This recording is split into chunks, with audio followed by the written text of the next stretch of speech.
Welcome back to another video of Cleaning with Mr. OCD. On today's video, we're going to have a discussion. I need to know, what is it that I did wrong? Okay, so let me tell you all the details. As you can see, I do need a haircut. And I sat there and checked my money and everything just to see if I have enough to get a haircut this month. And I checked and I did. So I voiced it loudly. I said, okay, cool. I got enough money to, get a haircut. I had my homeboy come through and cut me up.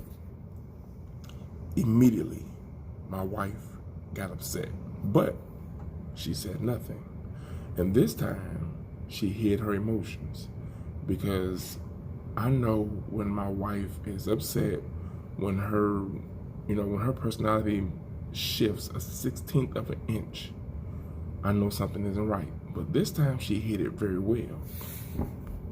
A couple days go by, and she decides that she wants to express her feelings.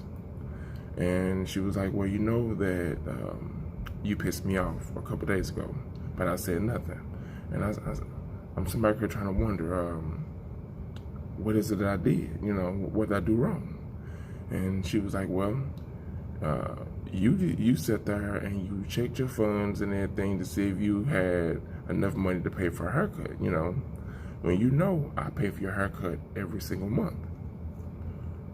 Well, I thought nothing of it. I wasn't trying to exclude her. Nothing like that. I just wanted to get a haircut, check and see if I had the funds, whatever, and move on from that. Okay, so she sat there and told me, she was like, you pay every single bill that we have. And when it comes to details of you,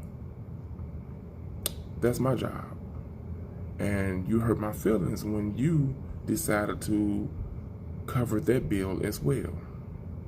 So please explain to me.